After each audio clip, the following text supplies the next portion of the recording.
Cuando entramos en aquel pequeño restaurante de Palmar Sur, no dejó de llamarme la atención el que los clientes ocuparan las mesas más alejadas de la luz, como si les gustara cenar en penumbras. Y pronto entendí por qué. A los pocos minutos de habernos servido la sopa, en su superficie flotaban inquietos y bullían centenares de insectos atraídos por las bombillas.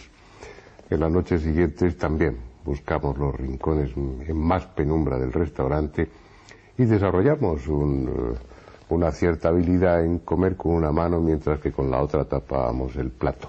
Son los pequeños inconvenientes que plantea la feraz naturaleza, pero merece la pena, porque no hay espectáculo comparable como el de ver la vida brotando, palpitando, sin traba de ningún tipo, en el suelo, en el agua, en el aire, allá donde uno dirige la mirada. Y la verdad es que recuerdo de aquellos días de rodaje en Costa Rica, un país maravilloso, habitado por gente amable y acogedora, un recuerdo muy, muy agradable. Recuerdo, por ejemplo, aquellos desplazamientos en motora por sus manglares, o ese patear las bananeras ya invadidas por la selva, o contemplar desde el aire las enormes reservas naturales que tiene ese país apenas violadas por el hombre.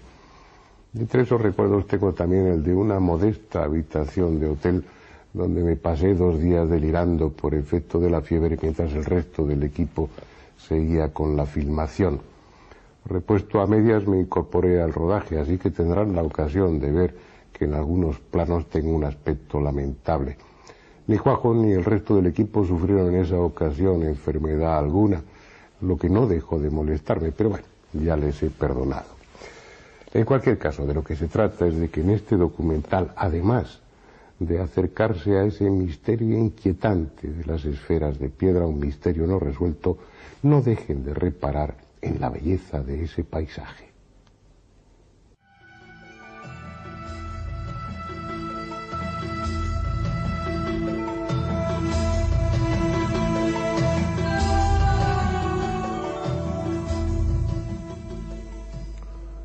Para muchos, las canicas son un objeto familiar de nuestra infancia. No parece haber mucho de misterioso en esa forma esférica. Da igual que sean grandes o que sean pequeñas. Es una forma habitual, familiar, que no induce a la desconfianza, que no sugiere desconocimiento o misterio. Sin embargo, hay un lugar donde las esferas de piedra constituyen un desafío para la arqueología y para la historia. Un lugar donde el misterio se ha hecho esférico: Costa Rica. Es este un país peculiar. Tiene poco más de 50.000 kilómetros cuadrados, como si la presión de los 2 grandes océanos, Pacífico y Atlántico, y la de las grandes masas continentales de América del Norte y América del Sur no le hubieran dejado crecer. Pero tal vez por compensar su pequeñez geográfica, la naturaleza ha hecho de Costa Rica un lugar variado de paisajes, ausente de monotonía, con cordilleras escarpadas, valles fértiles, playas, selvas y llanuras. Fue Colón, durante su 4º y último viaje, el primer europeo que puso pie sobre la tierra costarricense. Andaba aún el almirante buscando una ruta que le llevase hasta Zipango y Catay, cuando su flota fue sorprendida por una tempestad que le obligó a buscar refugio en aquella costa desconocida.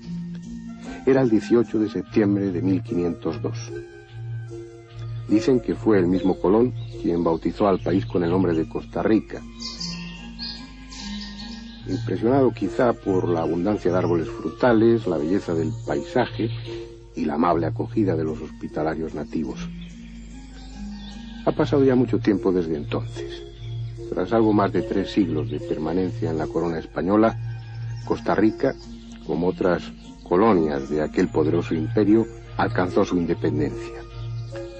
Pero en ese camino recorrido, los huetares, los brunca, los viceitas, los bribri, los chorotegas y el resto de los pueblos de esta tierra se fueron fundiendo con los colonizadores en una raza nueva con identidad propia. Y algo hay en esa mezcla que les ha hecho distintos, porque a pesar de estar incrustado en una de las zonas más conflictivas de América, Costa Rica mantiene una actitud insólitamente pacifista. Hace ya 100 años que abolió la pena de muerte y medio siglo que prescindió del ejército. No es un país rico a pesar de su nombre, pero la mayor parte de su presupuesto está destinado a la educación y a la sanidad. Y es ejemplar que el número de maestros sea 5 veces superior al de los miembros de las guardias civil y rural, encargadas de mantener el orden. Sin embargo, no estábamos allí para buscar las razones que han hecho de Costa Rica un país de paz, sino atraídos por un enigma cuya solución está aún pendiente: sus esferas de piedra. En la actualidad, estas esferas forman parte del paisaje urbano de San José desde hace casi 40 años. Han sido trasladadas desde el sur del país, desde los pantanos, desde la selva o desde los campos, y hoy cualquier ciudadano las puede ver formando parte integrante de los edificios, de los jardines, incluso de las plazas. Acostumbrados a su presencia, los transeúntes apenas reparan en ellas. Puede que algún turista les preste atención o se haga una fotografía junto a ellas.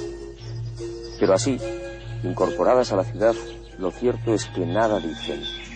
Nada hay en su inocente aspecto que despierte interés. Hoy parece claro que al traerlas hasta aquí se cometió un acto irresponsable, porque si hay alguna explicación sobre su origen y función, habría que buscarla en el lugar donde estaban, relacionando la posición que ocupaban con la de otras esferas de esa misma zona. Pero al menos estas que se han incorporado al ambiente urbano no se han perdido, en tanto que otras muchas de las que hay desperdigadas por el país fueron objeto de comercio y han ido a parar a museos o colecciones particulares de Estados Unidos o de otros lejanos lugares. Las había por centenares, tal vez por millares, y estaban en lo que hoy es Costa Rica desde mucho antes de que llegaran los españoles a América. En realidad, nadie sabe desde cuándo. Y ese es el primer misterio, el de su origen. ¿Quiénes las hicieron? Porque lo cierto es que no encajan en ninguna de las culturas conocidas. Este es el Museo Nacional de San José de Costa Rica. En él hay una amplia muestra de lo que fue el pasado de este país. Un pasado interesante, como corresponde a una zona del continente que fue paso obligado, puente inevitable para el comercio o las conquistas de culturas muy importantes que había en Mesoamérica y en América del Sur. En las vitrinas del museo se conservan muchas piezas arqueológicas que reflejan claramente influencias llegadas desde el norte y desde el sur. En ocasiones, esas piezas son obra de artistas locales, con un estilo en el que se mezclan las ideas estéticas de otros pueblos que alcanzaron categoría de imperios, pero también las hay fruto del intercambio, traídas desde miles de kilómetros de distancia. Hasta aquí llegó la influencia de los mayas, aquel pueblo constructor de pirámides, dominador de la selva, la cultura que desarrolló un arte exquisito y vivió obsesionada por el tiempo. Hasta aquí llegaron comerciantes que traficaban con el jade tallado por los olmecas, esa gente misteriosa que esculpió en piedra cabezas colosales. Y de la mítica Teotihuacán, la ciudad milenaria donde los hombres se convirtieron en dioses, llegó también aquí la influencia. Como llegó de Chavín, en el corazón mismo de los Andes peruanos. De todas esas culturas y otras más hay muestras en Costa Rica, porque el pasado de América fue algo dinámico, rico en acontecimientos, con migraciones, comercio, conquistas, que mezclaron gentes, ideas y objetos a lo largo y ancho de millones de kilómetros cuadrados. Y Costa Rica fue zona de paso en muchas de esas migraciones culturales. Pero eso no quiere decir que los antiguos habitantes de este país no tuvieran sus propios artistas. Los hubo, y con influencias ajenas o sin ellas, dejaron testimonios de su depurado arte para trabajar la piedra, labrando extraordinarios metates en los que moler el maíz y la yuca, o esculpiendo figuras humanas. Son piezas coherentes, que encajan sin dificultad en el concepto que tenemos del pasado americano y que confirman la destreza de aquellos pueblos ya desaparecidos, pero que nada tienen que ver con las esferas de piedra que en ese mismo museo se conservan casi por compromiso. no guardan relación con el resto de esos objetos del pasado.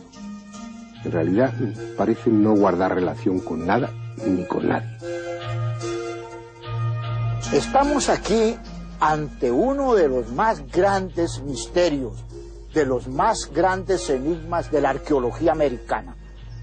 Las bolas de piedra construidas por los antiguos habitantes del sur de Costa Rica son un misterio, porque no tenemos todavía ninguna información de su fabricación y de su uso. Eso es el gran misterio. No sabemos quiénes las hicieron, no sabemos ni hay datos de quiénes las fabricaron y quiénes las usaron. Hoy en día, la única información que tenemos es de las últimas trabajos de investigación en el campo, donde se han encontrado asociadas a ciertas aldeas y donde se han encontrado también asociadas a los cementerios. Pero si su origen no está claro, aún lo está mucho menos el motivo por el que sus autores las diseminaron sobre miles de kilómetros cuadrados, colocándolas a veces en lugares casi inaccesibles, lejos de cualquier zona habitada. Se empezó a hablar de ellas en los años 30, cuando la compañía norteamericana United Fruit desmontaba la selva del sur de Costa Rica para establecer sus plantaciones de plátanos. A medida que la vegetación era cortada, iban apareciendo decenas de esferas de todos los tamaños, algunas como un balón de fútbol y otras con más de 2 metros de diámetro. Su presencia allí era incomprensible. Habiendo zonas despejadas y cómodas, aquellos misteriosos labradores de piedra del pasado habían elegido una de las selvas menos hospitalarias de América para instalar sus esferas de granito. Quizá por ello llevaban siglos sin ser descubiertas. Las arañas más venenosas del planeta, las serpientes de colmillos más letales y los implacables mosquitos se habían convertido en custodios de aquellas bolas enigmáticas cuya presencia dejaba atónitos a los arqueólogos. Muchas de esas esferas se encuentran ahora en Palmar Sur, una pequeña ciudad edificada a pocos kilómetros de las plantaciones. Sus calles y edificios conocieron tiempos mejores, porque es una de esas poblaciones construidas al reclamo del oro, complementado en este caso por los abundantes puestos de trabajo generados por la industria bananera. Pero ya no quedan apenas buscadores de oro, y el mercado del plátano dejó de ser rentable. La poderosa United Fruit abandonó la región y Palmar Sur fue languideciendo hasta convertirse en un pueblo casi deshabitado, en un lugar de nostalgia donde los viejos que aún permanecen rumian el recuerdo de un próspero pasado. Un pasado reciente, mucho más reciente que el de las esferas de piedra que adornan algunas de las plazas y jardines de Palmar Sur. Fueron traídas aquí desde las plantaciones y aquí se han quedado, para desconcierto de los arqueólogos del futuro, que al encontrarlas inevitablemente las asociarán con los edificios que las rodean, deduciendo que los hombres del siglo XX las labraron para ornamento de sus ciudades. Es ese uno de los problemas que plantean las esferas. Al carecer de restos orgánicos no pueden fecharse con seguridad. Los arqueólogos han de basarse en elementos asociados a ellas como la cerámica o los enterramientos. Y ese no es un método fiable. Entre otras razones porque las esferas pudieron ser cambiadas de lugar, como estas de Palmar Sur. Tal como decía el arqueólogo Carlos Aguilar, no hay forma de saber su antigüedad ni quiénes las hicieron. Pero además tampoco sabemos cómo. Sorprendentemente, la mayoría, en especial las de gran tamaño, son esferas perfectas. En algún libro se soluciona falazmente el tema diciendo que son naturales, productos de la erosión, cantos rodados. Pero es evidente que los que afirman tal cosa no han visto las esferas o no tienen inconveniente en mentir a sus lectores con tal de eludir el misterio que esas esferas representan.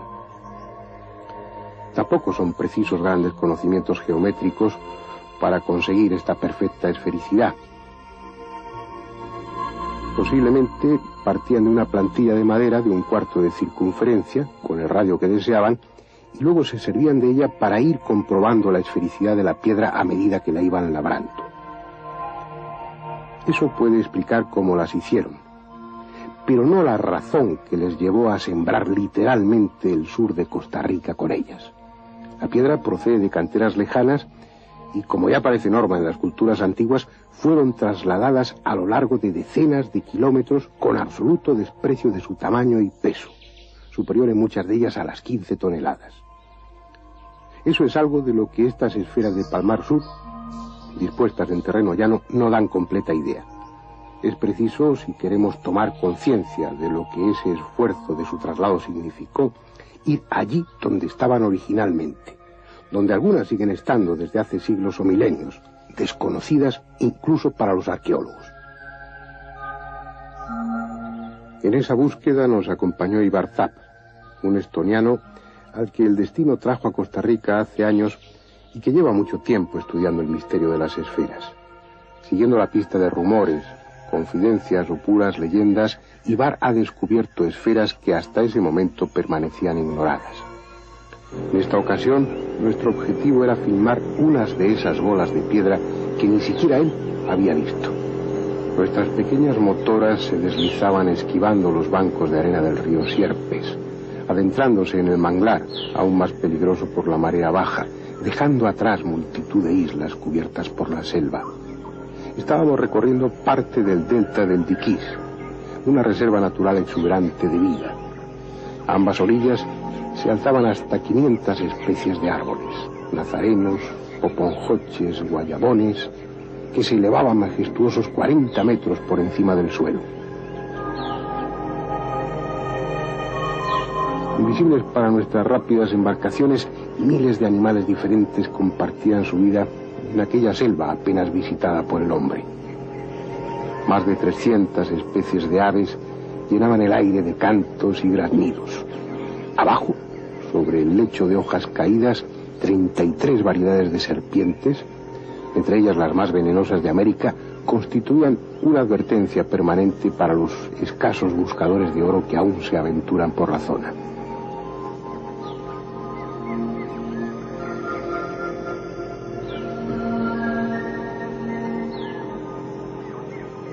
Pero nada de ello quedaba al alcance de nuestra vista.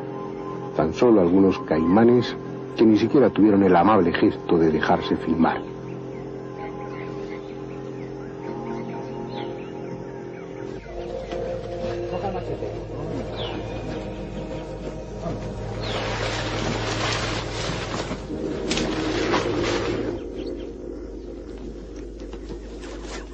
Pese a todo, el hombre ha conquistado parte de ese territorio inhóspito, desmontando extensas zonas de la selva para plantar en ella árboles más rentables. Casi no quedan bananeras, pero hay aún cacautales. Claro. 80, como la de la universidad, de la escuela. ¿Dónde va acá? En uno de ellos, el azadón dio con la dura piedra de unas esferas.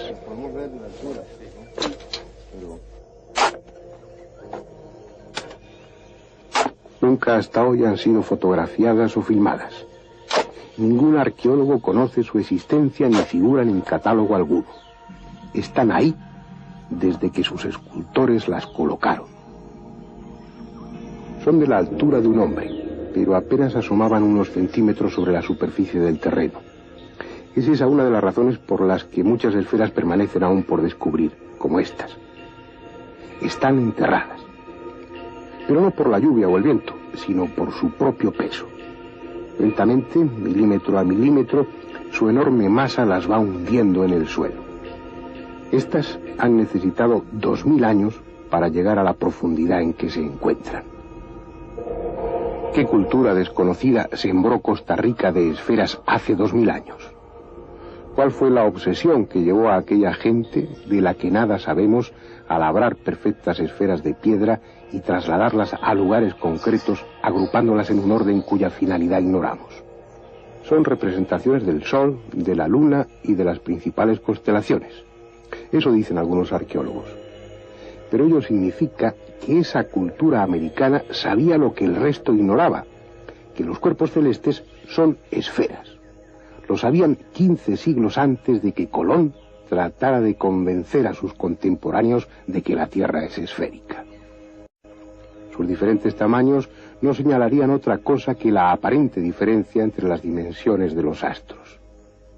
Las esferas celestes serían, pues, la representación a escala de las estrellas, auténticos mapas astronómicos.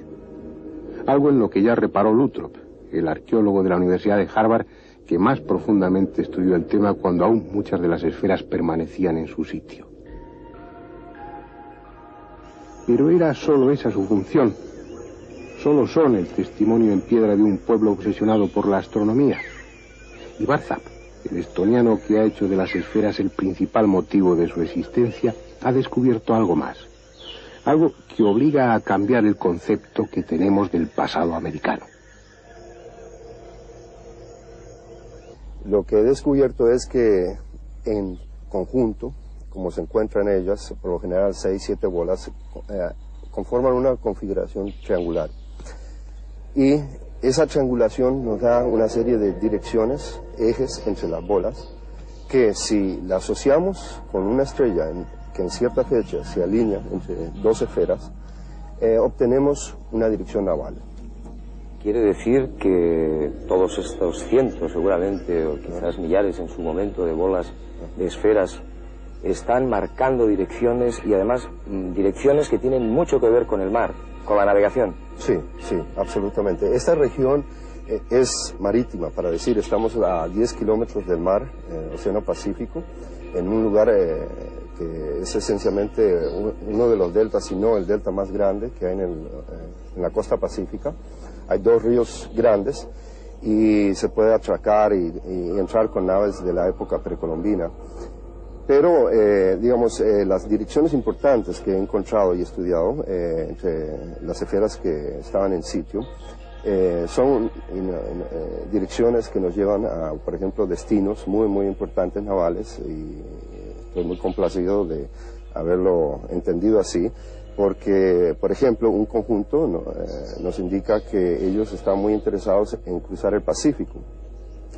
Ese conjunto nos da desde aquí, Palmar Sur, una dirección de 19 grados suroeste, que si la seguimos en línea recta, nos lleva directamente a la isla de Cocos, Galápagos y Pascua, con una estrella como guía de navegación. Pero vamos a ver, si esta cultura es anterior a la llegada de los españoles, anterior a la conquista, me está hablando de navegación a través del Pacífico. Esto significa que ya conocían, habían navegado a lugares como Pascua, por ejemplo, y eran navegantes y conocían ese océano, y probablemente el Atlántico también. Sí, sí.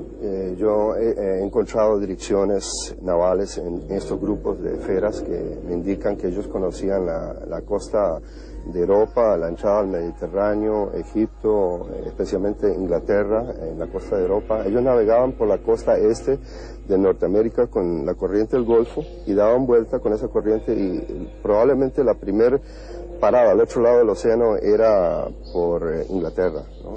Estas esferas, otro misterio, eran situadas aquí en Costa Rica, en toda esta zona del sur, en determinados lugares para conseguir unas determinadas direcciones, unas alineaciones que servían para navegar. Correcto. Digamos, no estamos muy lejos de lo que es un punto estratégico en el mundo hoy, como es el Canal de Panamá.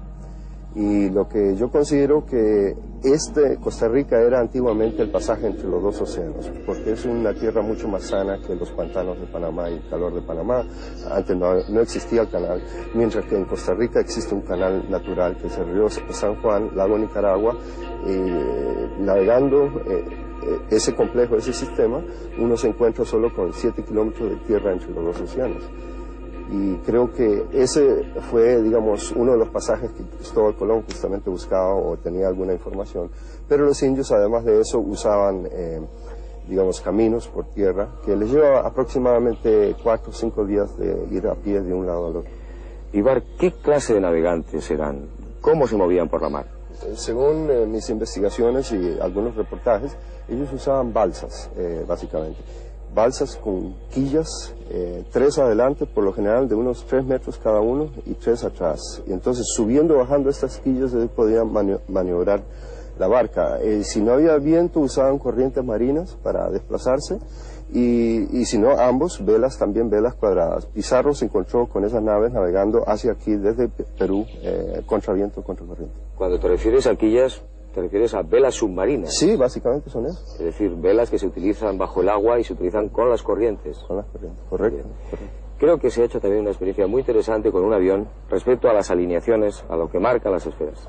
Sí, era necesario comprobar científicamente con un buen equipo estas direcciones, entonces yo le di estos datos a un amigo piloto y él los introdujo a la computadora que usa geometría de arcos, y el avión pudo llegar desde aquí con el ángulo de despegue a 60 kilómetros de desviación de la isla de Pascua, y sobrevoló Isla Cocos, Galápagos, y llegó a 30, 40, 50 kilómetros de desvío, pero eso quiere decir que el navegante podía ver literalmente la isla a la vista.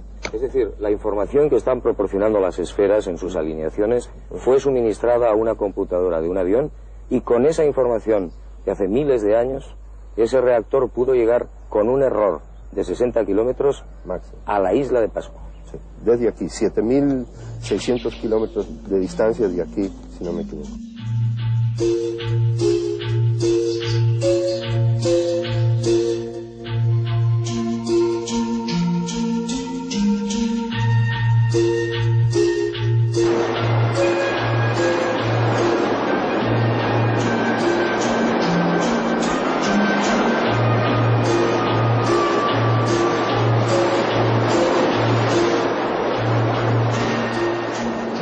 Es una hipótesis fundamentada y desestabilizadora.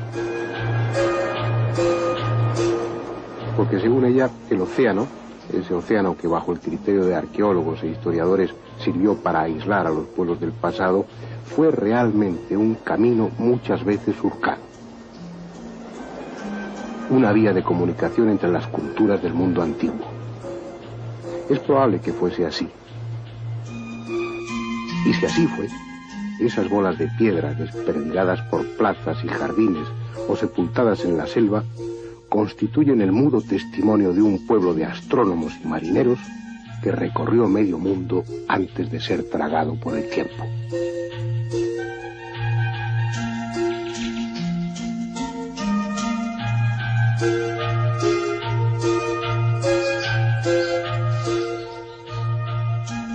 Bien. Dejamos aquí las esferas de Costa Rica, y con ellas dejamos un misterio más pendiente de explicación. No hay respuesta, al menos por el momento, para la pregunta de quiénes y cuándo las hicieron. Tampoco hay respuesta para el motivo que les llevó a un despilfarro de tan gigantesco esfuerzo para tallar, pulir y trasladar estas esferas. Y tampoco hay respuesta para la técnica que utilizaron, consiguiendo que masas de 16 o 20 toneladas alcancen esta rotunda y perfecta esfericidad. Los arqueólogos más sinceros admiten que no tienen noción del asunto. Algunos investigadores más arriesgados, como Ibar Zap, sugieren teorías probablemente ciertas que obligarían a modificar todo el concepto que tenemos sobre el pasado. Otros relacionan las esferas con el cosmos. ¿Quién sabe? Tal vez la respuesta esté como esas esferas del Cacaotal, hundida, sepultada en el suelo por su propio peso.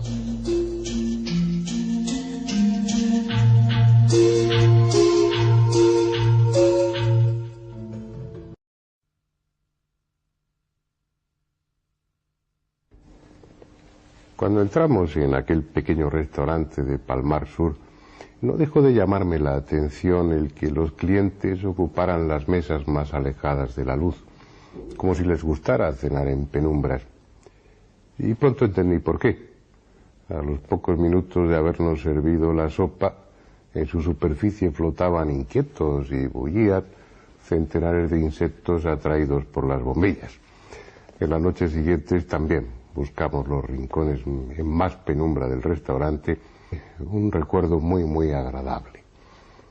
Recuerdo, por ejemplo, aquellos desplazamientos en motora por sus manglares, o ese patear las bananeras ya invadidas por la selva, o contemplar desde el aire las enormes reservas naturales que tiene ese país apenas violadas por el hombre. Entre esos recuerdos tengo también el de una modesta habitación de hotel donde me pasé 2 días delirando por efecto de la fiebre mientras el resto del equipo seguía con la filmación. Repuesto a medias me incorporé al rodaje, así que tendrán...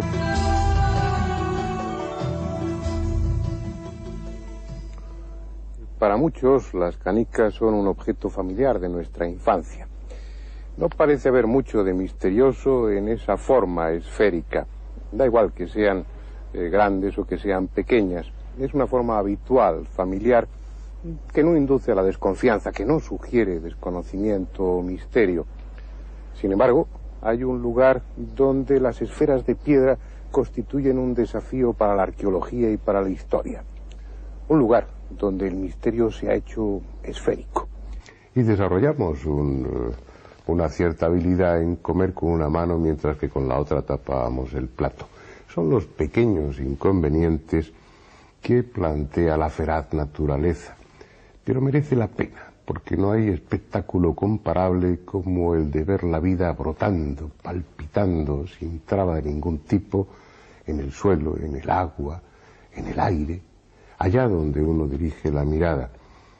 Y la verdad es que recuerdo de aquellos días de rodaje en Costa Rica, un país maravilloso, habitado por gente amable y acogedora, la ocasión de ver que en algunos planos tengo un aspecto lamentable. Ni Juanjo ni el resto del equipo sufrieron en esa ocasión enfermedad alguna, lo que no dejó de molestarme, pero bueno, ya les he perdonado. En cualquier caso, de lo que se trata es de que en este documental, además de acercarse a ese misterio inquietante de las esferas de piedra, un misterio no resuelto, no dejen de reparar en la belleza de ese paisaje.